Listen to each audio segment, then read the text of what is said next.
and welcome to the 40th episode of Recluse Horror. This is a daily horror movie review podcast. Just a little background on the project. Back in April on my birthday, I decided I wanted to watch and review a horror movie every single day. I have done so for the past 307 days. Although only the last 40 have been podcasts, before that it was text reviews. So each episode I go over two movies, one of which I have watched that very night, and another which I have reviewed previously in text, where I just go over any impressions that I have left, aided of course by the text review itself. So if you listened to yesterday's episode, then you know that I was starting my new job that I'm really excited about yesterday, and yeah, it was kind of great. The day went good. It was kind of short. It was just like an orientation thing. It wasn't like a full actual day. And then I'm going to have 2 weeks of training. But just as a heads up, I might be doing more short films in this period because I don't know how much of that. I haven't worked a regular 8-hour day job in a while. It's been 10 years that I've worked in a very erratic schedule where I would work 6 days a week. I would work, 12, sometimes even as much as 14-hour shifts sometimes for 6 straight days, for a period. And then I would work 4 hours a day for certain periods. And I don't know. It was just a weird schedule, and I'm just not used to a regular one. So it might take me a little getting used to. I'm definitely going to continue to do the project. I'm going to continue to do it daily, at least until my birthday. And then at that point, I might reassess, just so that you know. I definitely will continue to do the podcast. I love to do the podcast, but it may not continue to be a daily show at that point, which I don't think will bother anybody. Nobody has 40 minutes a day or something to hear me ramble on about horror movies that they've probably never seen and have no intention of seeing. So I think scaling back a bit will be fine for anybody that I know who's listening. So today is another Foreign Friday. Every Friday I watch a horror movie that is just, international. There's no day of the week with I, so it's Foreign Friday. And time got away from me because of, going to work at a job in a place that is weird and, a totally different setting than I'm used to. So I kind of didn't leave myself enough time to watch a full-length one and also sleep. I also only was able to get 2 hours of sleep last night before I came into work, which was fine. I'm used to doing that from my other job that I had before. So it threw off my whole schedule. But anyway, so I found a short film that was also a foreign film, and I wanted to watch a vampire film, and I thought, I'm never going to be able to find something that's listed as an international film and as a vampire film and as a short film. And I did. And it was actually really good. I was very pleasantly surprised. It's not your average vampire story, and there's a lot of reasons this is very impressive. So the movie is called Transfert. That's transfer with a T on the end of it. I apologize for my terrible French accent. I did take classes, but it's been many, many years. That's from 2008. It's a French film, if you hadn't guessed by the terrible accent. And this one is just a little bit over 8 minutes, but in the beginning there's like a tag from the festival that this was released on, so it's not exactly 8 minutes. It might actually be slightly under 8 minutes. You can find this on the Render Yard YouTube page, which, from what I could tell, seems like a platform for anybody who actually already has films and wants to release them on the internet for a cut of their own ad revenue, but doesn't want to put them on their own channel, or I don't really know. It just seems, it doesn't matter. But yeah, it's on the Render Yard page. Now, this film was a part of one of those 48-hour film projects. This one specifically is called the 48-hour film project Filmapalooza, and it was held during the Miami International Film Festival in March of 2009. So 48-hour film projects, if you're not familiar with these, are super fun and super stressful and super crazy. But basically, in this particular case, a lot of times it's just pretty much you can do anything. You just have to start with literally nothing. Sometimes they'll allow you to have like ideas in your head about something. Sometimes they're like, don't even think about it. Just wait until you get your team. Often they assign you a different group of people. I don't know if this is one of them. And you literally write, film, direct, edit an entire film in a 48-hour period. And in this particular one, they had extra stipulations, and this isn't totally uncommon, but they had that you had to include certain things in your film, and I think from what it looked like, they were sort of randomly assigned to people. I don't think everybody had to use these same things. It's like they drew it out of a hat. But this film had to include a bathing cap, the sentence "There's a crisis," of course in French. But, and the character, Terry or Therese Boterek, who is an airline pilot. Both had to have one of those names and was an airline pilot. It did all of those things, and it was really a nice film. I really liked it. It was not what I was expecting. When I saw that it was a 48-hour film project, sometimes those can be pretty bad. But this one is probably one of my favorite short films that I've watched, just based on the ingenuity and how impressive it is to be able to accomplish what they accomplished in 48 hours. Now, telling you what the plot of this is going to ruin the experience. Just know that it's a French vampire short film and that it is not a usual sort of vampire story. It's really good. I really highly suggest that anybody listening to this, go check them out. I've been going back and forth whether I should do it. I don't usually like to do this, but I might actually, I think I'm going to include the link to this video because it's a little bit hard to find. There's another film called Transfert there on YouTube, and it's not the same one. It's a different one, which actually also sounds interesting, but it's not a horror one. In the show notes, if you're interested in it, I will leave a link to this short film so that you can see it, because as I said, it's a little bit difficult to find.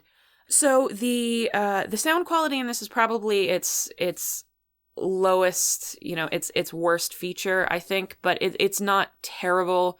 There's some variance in background noise in some of them. It's very hard to do good audio mixing in a short period of time, as I know and as anybody who works in the field knows. But it's not bad, and I don't think it's as bad as that film from yesterday, and that was totally acceptable. Regardless of that, and it's the problems are fairly minor. The problems actually with it are fairly minor in this movie, but that's probably the worst of it. This was made back in 2008, and it does seem like the resolution isn't very high, so it's a little on the fuzzy side. But again, this is just like nitpicking. Like, it's unnecessary to the film to have like a whole lot of detail to me personally. Again, 48-hour film project, international films, probably very, very, very low budget. And this film, this script was clearly written knowing they weren't going to have a huge budget, so what they made was really incredible. And in fact, it says and I have no reason to disbelieve this, that they won best. What is it here? They won the best film award at the 48-hour film project that this was a part of. So I don't know if they were all horror films or if just theirs were, but that would be particularly impressive if a horror short film was what won. That usually that's, if you've ever seen, the Oscars and stuff like that, horror movies never hardly ever anyway, get nominations, let alone like actually win anything. And obviously this year is sort of an exception with Get Out, being so highly regarded by everyone and getting a ton of praise and nominations in all kinds of festivals. But generally speaking, this is uncommon for them to be nominated, let alone win. I think it's only happened a handful of times ever. And of course, this is not the Oscars. This is a 48-hour film project. But even so, the same standards apply where usually horror short films are not going to beat out a good drama or a comedy or, even an action something. It's just uncommon. Yeah, the acting in it is very good. It's understated. Nobody overplays anything. the story and the way it's told is very good. There's some good shots, some good cinematography, some pretty nice use of color even. Although the colors are a little bit washed out by the lack, by the poor quality, not poor, but the less than perfect HD quality of the filming. And the story, to me, is like the biggest factor. The story, the way that it plays out, which is, again, why I'm not really synopsizing it, is very unique. While this particular film could probably not necessarily be stretched out to a feature length, this idea could be applied to a feature-length film easily. This could be applied to a series of films or TV shows very easily. And I would kind of kill to see this. I know I've mentioned before on the show, I'm a big fan of vampires. I love vampires. The whole Twilight, thing sort of broke my heart because you couldn't say you were a vampire fan for a long time if you wanted to be taken seriously by any human being or yourself.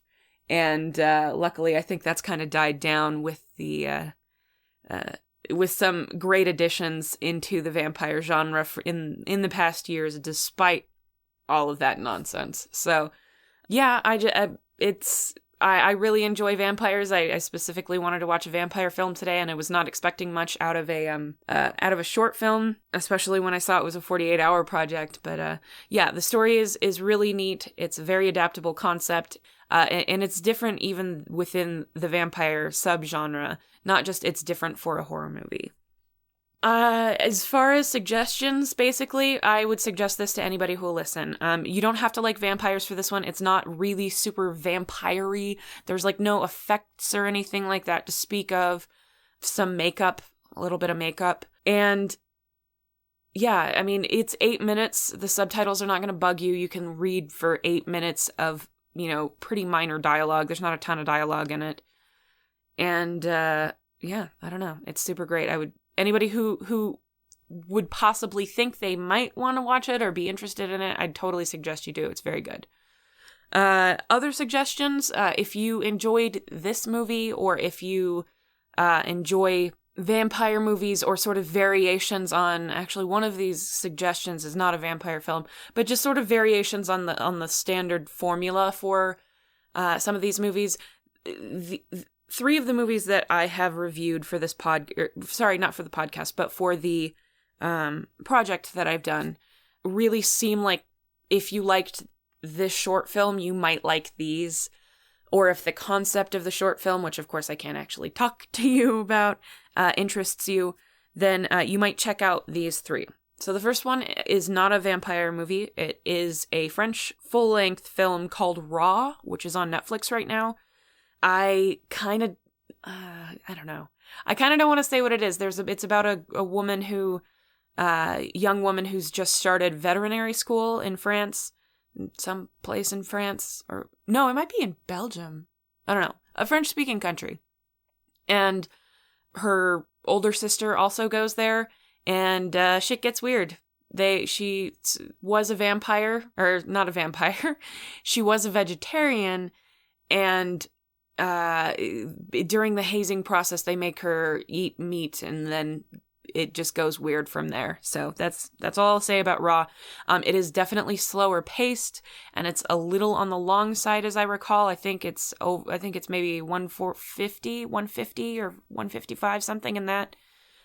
So if that would be an hour and 50 or 55 minutes, not 155 minutes. But so it is a little bit longer, and it is a bit slower. So definitely keep that in mind. It's not a fast pace sort of movie. It also is very heavily. It's sort of an allegory for another thing that they're talking about, and this allegory isn't necessarily going to apply to or appeal to everyone. It's not controversial in any way. But it's something that other people would be like, yeah, that's cool, I just don't care. Which is actually one of the people that I suggested this movie to, kind of that was their thing. Like, that's neat. It just doesn't really apply to me. So I'm not going to tell you what that is. So, watch it if you'd like. The other two movies that I would suggest are both vampire movies, and they are both in English. one is one that actually I've been starting to see it, the name thrown around a lot more frequently. It is called Martin. It is a vampire film made by George Romero, and until the day he died, actually, as far as I know, he had said something within 6 months or 8 months of his death, I think, it was quoted as saying that this was his favorite movie that he ever made. That includes all of the zombie films, everything he ever made, and this one vampire film was his favorite one. It also includes a performance from Tom Savini on camera. Tom Savini, he's an effects guy who worked on all the, of the Dead movies with George Romero. He's very, very highly regarded in his field, and still teaches classes, I think, doing practical effects. So he's incredible. But he plays a character in this. But Martin is about a young man who believes he is a vampire and is sent with a family member to try to cure him of this vampirism or something. It's incredible. It is my favorite vampire movie ever, and it does sort of it is sort of similar to this movie Transfert, which is why I'm referring you to all of these. All of these either have a similar feel or they're also a variation on their subgenre. Like Raw is a variation on its subgenre. Martin is again a variation on its subgenre, and it's fantastic. I will do a review of this one. I'm saving it. I'll do a full review on Martin, but it's really incredible. And I would seriously suggest it to anybody who's a fan of vampires, who's a fan of sort of maybe psychological horror, or anybody interested in a vampire movie made by George Romero. Definitely check it out. The third one, and last one, finally, I promise I'll stop, that I would like to talk about is the Transfiguration. This is also a sort of variation on the theme of, of the vampire genre. So originally I wasn't going to do this, but being that Sam didn't watch this one, and obviously isn't here, and that it sort of reminds me of this movie a touch, I'm just going to go ahead and review the Transfiguration. That's the third one that I would suggest for anybody who liked this short film, Transfert, because it's a really incredible movie, and I might as well do it because I went into a fair amount of detail into Martin. I could talk for about 18 hours on Martin, but this one is one of my favorites too. Martin, again, my favorite vampire movie. This is 2 or 3. This is possibly tied with Let the Right One In, which is, these are all 3 things that I have done for this project of reviewing a horror movie every single day. And I'm floored because, like I said, I love vampire movies. I've seen a ton of vampire movies, and I couldn't believe, like, the 3 of the ones, at least, that I have seen for this have now surpassed anything I had seen before this project. It's really something. So, the Transfiguration follows the story of Milo. He's a teenager obsessed with vampire fiction and lore who is shunned equally by his classmates and neighbors. A fact which seems to be of little significance to the boy himself, honestly. When Milo meets a girl who is as much of an outcast as him, his perception of the world and his place in it begins to shift. So the characters of the Transfiguration were intriguing, and the story makes good use of mood for the most part. It's a bit of a character study without straying too close to self-indulgence or outright pretension, paced on the slow side without feeling overly long to me. All in all, it's a very nice movie, though it's not without its flaws, of course, but I'm really glad that I watched this one. It was sort of a random choice, and I didn't know, from the description, I don't remember what the description was, but I don't think it really told me anything about it being a vampire movie, or being related to vampires in any way.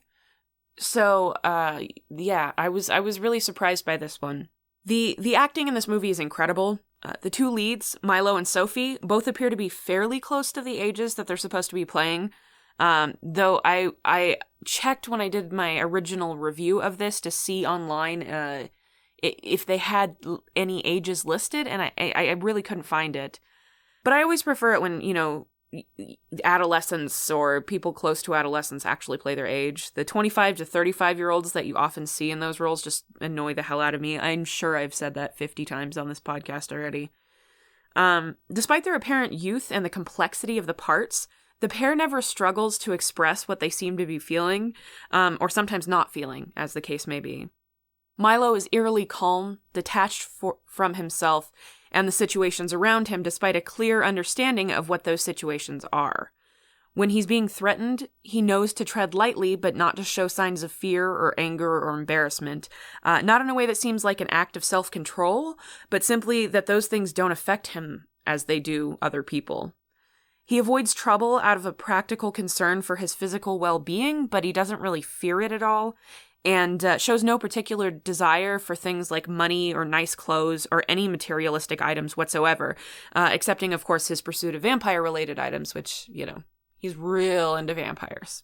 So basically, Milo is just me, just a boy. So, me at that age, but a boy. It's great. Sophie, on the other hand, is a much more normal teenager, at least when you account for how fucked up the situation is, that she kind of lives in.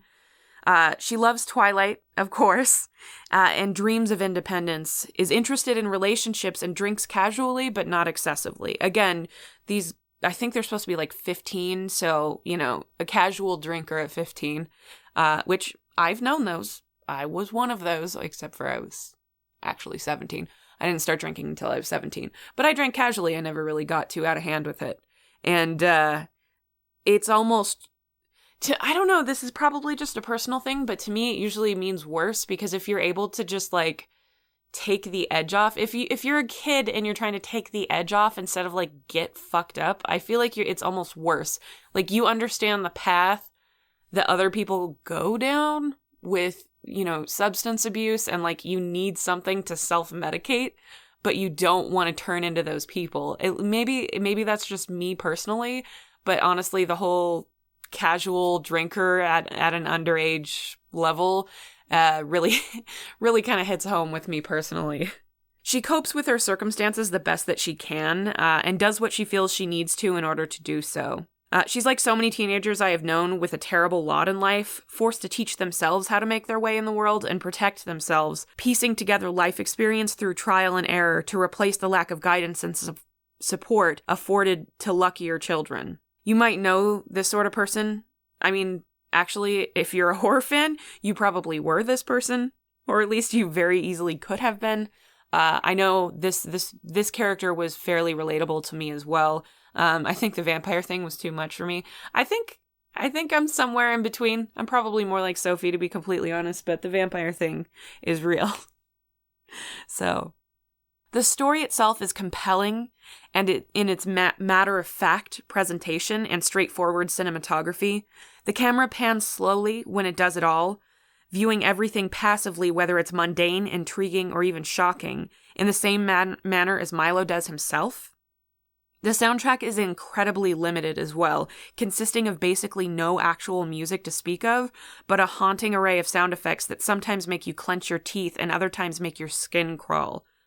This is definitely one that you want to watch with headphones if you possibly can, or if you've got surround sound.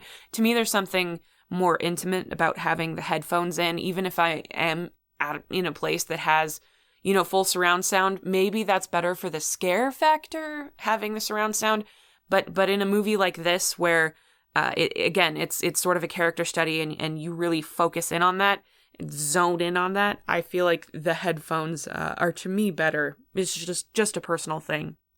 The choice of dramatically simplified style forces the viewing audience to focus on the story and the characters rather than the secondary elements.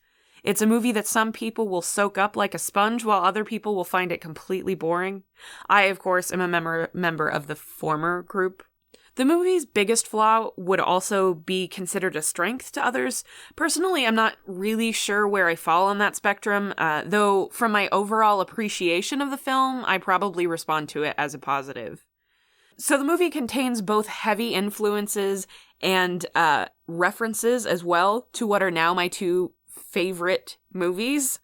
Not literally, but my two favorite vampire movies, Martin and Let the Right One In. I loved that they actually made references to them because you can see the influences are there.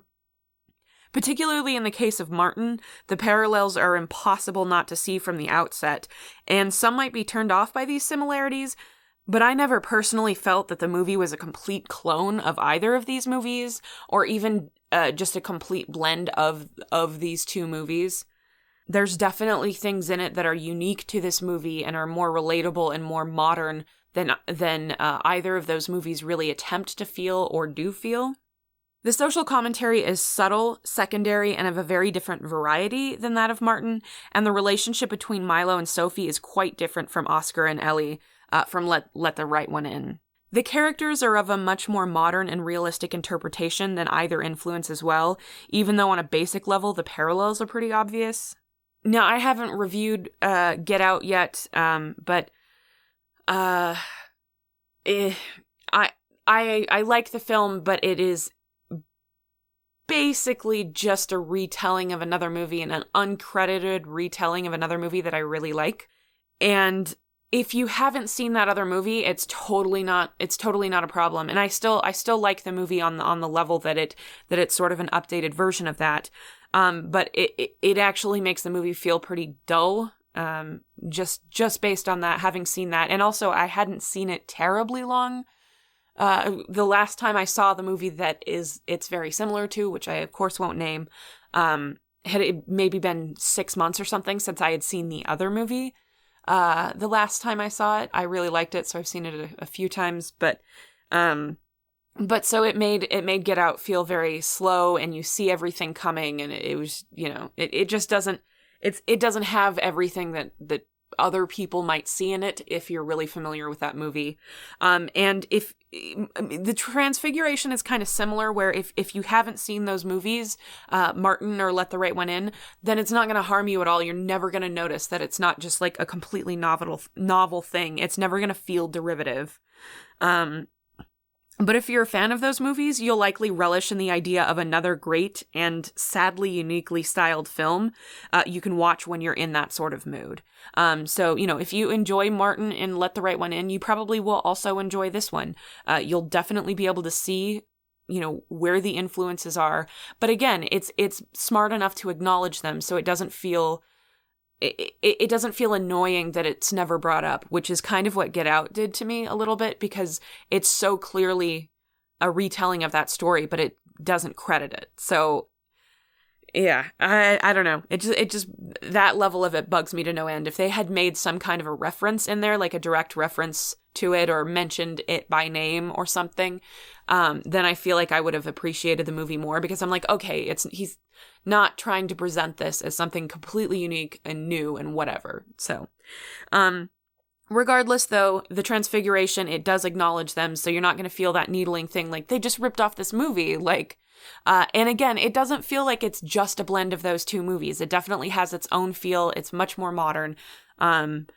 So honestly, I think that anybody who's interested in those films or hasn't seen them, really pick it up. If you're not into a slow build or character studies, this probably is one that you can skip, unfortunately, but I really hope that you don't.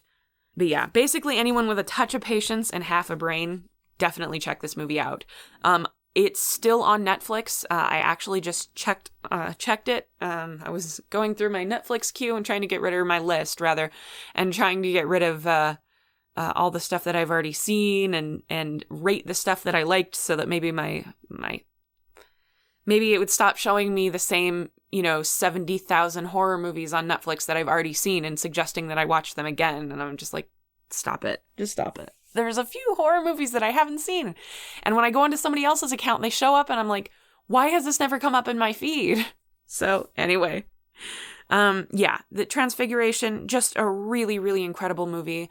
The characters are probably its strongest point. There's a ton of references, if you're a vampire fan, to more than just those two movies, if I recall correctly. I don't know. The characters are both relatable on completely different levels. And it's, as far as scariness is concerned, which I guess I don't really talk about that a lot in these reviews, because I don't generally get scared. But I do remember being slightly unnerved. A lot of it had to do with the sound effects and the way they lay them in as well. Again, I watched it with headphones. I'm so glad that I did, because a lot of times those sound effects, they don't necessarily get to you when you're playing them through as bad of a TV as I have. Hopefully with my new job, I'll be able to afford a new TV that's not a stupid tube TV I got from the dang thrift store, but secondhand store or whatever. But yeah,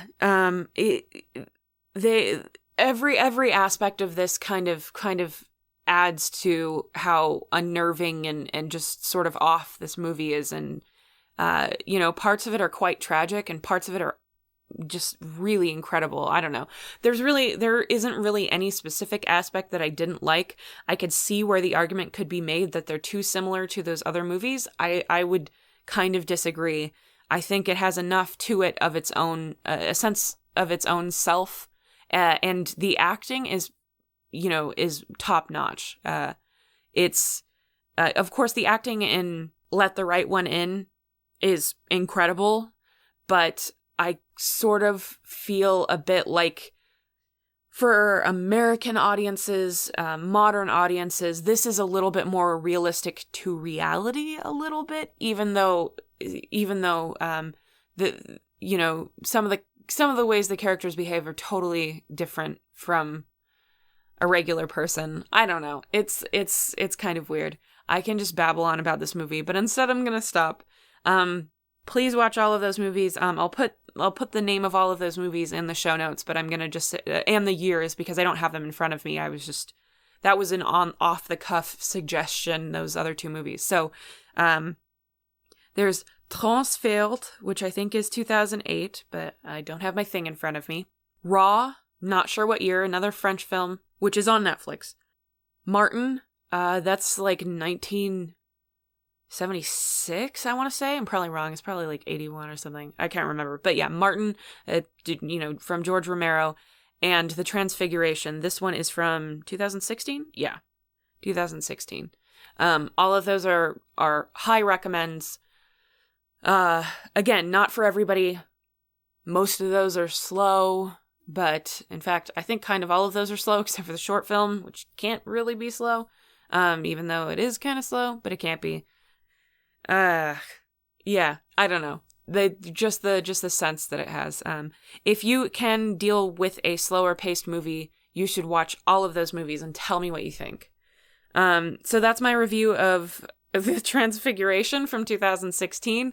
I kind of didn't intend to jump into it, and then I recorded part of just suggesting this movie, and then I was having trouble trying to synopsize it a little bit, and then I decided to just review it. So I know I usually demark the end of my reviews a little better than that. I apologize that I didn't do that, but I was moved with the passion. So anyway, that's my reviews of all of those movies, and thank you for listening. I guess that's my show. If you enjoyed this weird podcast where a creepy girl talks about vampires and in the dark, then go ahead and rate, review, subscribe, comment, whatever it is on whatever site that you found us. If you enjoyed this show, the best thing that you can do to help us out is to share it with someone that you love, or someone that you just know likes horror movies. If you'd like to share it with someone, or you didn't like the platform that you found the show on, we are available on YouTube, Player FM, Apple Podcasts, Stitcher, Podcast Addict, and pretty much any podcatcher out there. Yeah, I think that's pretty much all I have to say. Thanks so much for listening, and yeah, have a great night.